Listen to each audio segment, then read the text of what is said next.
been mishandled, not a lot of good answers, and all this organization simply wants is some answers versus getting no information. And it is amazing that press seems like they can ask questions, but when just normal citizens ask questions, it seems like it just falls on deaf ears. And that's what you guys get when it comes to your loved ones? Yes. I just wanted to add that when my brother was killed by the Milwaukee Police Department, I had asked questions and was getting so many inconsistencies with the answers and what I was being told as the investigation was going on, and then different stories came out in the final report. And I didn't really know where to go with this. And I knew that my brother was wrong, and I just had questions about the investigation, and I was never able to get those. When did your brother die? What year did your brother pass away? 2017. I see. And not too long ago. Correct. And I didn't know where to go with these questions, who to ask, and I kind of just let it die down. And all of a sudden, one day, Kay Reitz contacted me, and she had heard about different police shootings. She researched different police shootings in Wisconsin, and she came across my brother's story, and she reached out to me, and it was the best thing that could have happened, because before she reached out to me, I felt like I was alone. I had nowhere to go. I had nobody to talk to about it. You know, you don't find every day people or families that have been shot by the police, and you don't know where to turn. And when she reached out to me and told me about the Committee for Cultural Change and the group that they were setting up, I was very relieved and excited about it, because even if I don't get questions for my brother's incident, I'd like to help and support people that have these same questions and, you know, support them as they're going through their journey. Absolutely. So I just want to say, you know, nobody is alone. You can reach out to us. And like we said earlier, everybody has a backstory as to what exactly happened. Absolutely. And some of these shootings may be justified, but we may have questions about how things were handled. Sure. Exactly. So I just want people to know to please reach out. You're not alone. We're here to support, listen, and help you get answers throughout this journey. Thank you so much, and our condolences to your dear brother. Thank you very much. Daniel Storm joins us. He's an author, and he's involved now with this Committee for Cultural Change. Daniel, welcome to For the People. Well, good morning and good afternoon. How are you? I am doing awesome. Where are you broadcasting from today from your phone? I am in Milwaukee. Milwaukee, Wisconsin. How did you first learn about what Kay Reitz is doing with Michael Funk and with this new committee that she's put together that I know that you're trying to help along? How did you guys get together? Besides being an author, I am the lead investigator on probably 90% of the police shootings in and around Wisconsin. And we have a number of them in Milwaukee. And it was actually Max, when Faye reached out to me. That is one of the cases that we're looking at now, because we don't have any answers from the district attorney. A whole lot of bullets, not any really good answers. Well, there was more missing than there was in the 1,100 pages. Daniel, let me ask you a question, and we would try to get some good answers, and maybe there's no good answers still about this question. Why is it so little information? Like the media, it seems like they can ask the chief of police or the mayor of a town, for instance, some questions about something going on. But when a normal citizen asks a question, they don't want to answer a single thing. Why do you think that is? Well, come on. When you talk about police chiefs and sheriffs and district attorneys, they count on the media to help them for re-elections and reappointments. So they're hand in glove with them. And, they will give them the tidbits and let them run with it. We won't do the media anymore because we had a recent shooting here with Jermaine Claybrooks, and the district attorney, for the first time that we can find in the entire country, just allowed 3 Milwaukee police officers to invoke the Fifth Amendment and still not face any charges. Oh, cute. That's how they work over there. Well, it just seems like these are a band of brothers in Wisconsin. Well, and that's not the only case now, because we have the other shooting with a Milwaukee deputy at the lakefront, and he is invoking the same right. We then have a young man who was shot on a roof for being on a cell phone to his mother, had no weapon in his hand whatsoever.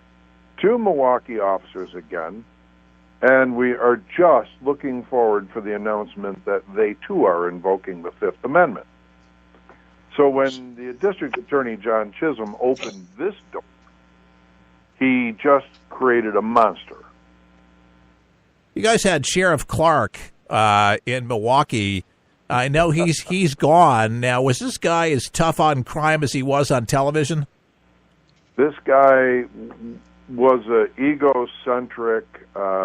His resignation came from a case that we're involved in with the death in the county jail. Yeah, I remember that story. Yeah, sad. Yes, and then a number of other deaths. And we have a number of those families that we're working on those cases. And we're looking for the announcement coming shortly. There will be a dozen of his staff indicted behind Terrell Thomas's death. And Clark was given the opportunity. He took it, resigned, keeps his pension, and goes on down the road.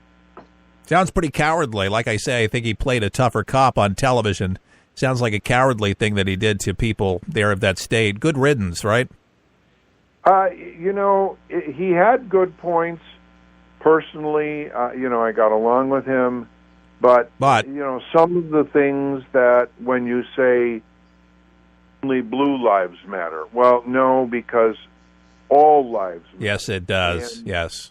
We don't draw the line, you can't hurt a cop, but a cop can hurt you. No, that's wrong. But he was strict on how his deputies, you won't hear his deputies talk like some of the Milwaukee police officers will to the people in the community. Sad thing is, though, the bad things that he did seem like it marmalades over, the good stuff.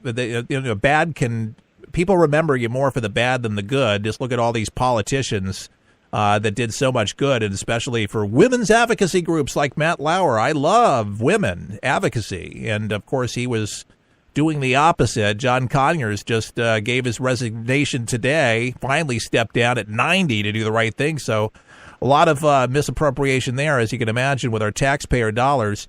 It's sad to see some public servants like Sheriff Clark that did these unsavory things where it does hurt citizens, and it's just unneedful. They didn't need to do this thing, and it was seemingly beneath them. Why do you think some of these law enforcement officials seem like they end up entertaining some of these sick ideas and actually carry out them? Well, in Clark's case, for example, with Terrell Thomas, he did or should have known what his subordinates were doing in that jail. And immediately after the inquest that John Chisholm held up here, the next day, Captain George Gold resigned. Well, now he gets to keep his pension. We just had Lieutenant Kashka Metters, who was the one who ordered him placed in that cell with his water off, was permitted to resign. Now, both of them, as we're informed, are on the indictment coming down. So if you resign, you keep your pension. But if you're convicted, you don't.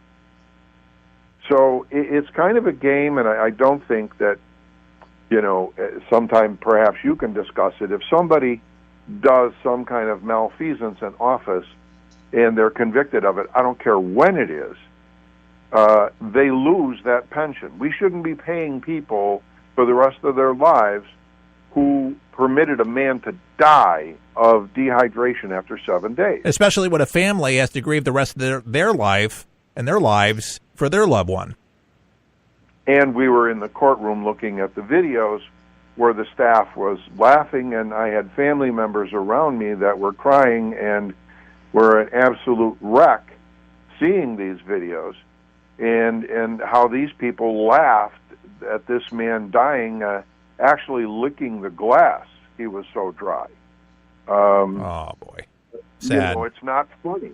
No. And no matter how bad a person might have been perceived, they don't deserve that treatment. And just to think that the people at Guantanamo Bay get better treatment, terrorists get better treatment than a lot of people that end up on our streets, that are supposedly going to be apprehended or brought in, are not given their rights. They're not the Miranda rights, are not given warning that they're going to be shot at, and due process. This is not happening, and this is supposed to be taught in police academy. And I don't know if they're graduating them before they get out of the academy, where this is lack of training. I think it starts with leadership.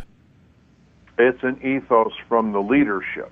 And like in Maxwell Holt's case, that's Faye's brother, they should be able to visit him in the jail and not at the gravesite. He was in a dumpster. They claim that he shot up in the air when the officer raised the top of the dumpster. Yet nowhere in the 1,100 pages that I see are there any shell casings inside the dumpster. Interesting. How did you do that? Yeah.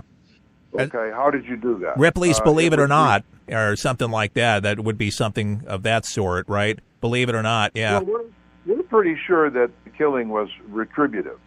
He took a shot at them about a half hour beforehand and never hit anybody. But, here's a man who evidently suffered some mental disorders, and he's hiding in this guy. I mean, he robs a George Webb's restaurant. I mean, how much do you think you got there? Jeez. And he's hiding in a dumpster. Okay, but he should have been arrested, not shot. Not 67 times. Yeah, 67 times, a little excessive. Yeah, they shot the dumpster 67 times. He was hit 47. Oh, Osama bin Laden, I think, just got a couple shots. But why did this guy deserve 67 of them? It doesn't make any sense. Well, perhaps they thought that bin Laden was in there with him. Oh, I see. Yeah, but you would think that slug would have gotten 67 slugs in him. And like Madison PD, a week and a half ago, just issued a rule to the police officers to preserve life of those they are arresting. And that's an interesting statement, because what was your policy or ethos beforehand? That you didn't give a damn if they killed somebody or hurt them? Interesting. That's why we do our show. It's just little things called, hold on, what is it? Common sense, but it doesn't seem like it's too much sense and a little too much to ask for our people in leadership, apparently. When you approach somebody, okay, let's say that you're down there in Florida, you get pulled over by one of the state troopers, most likely they're going to walk up and say, excuse me, do you know why I stopped you? Can I see your license and registration? Sure. Okay. Here in Milwaukee, they will approach you, gun drawn. They may call you names.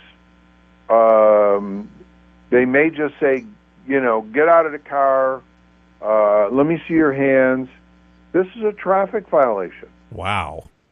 Are you kidding me? When I come at you with that projection, it's going to automatically get you to come back at me with a negative response. Sure.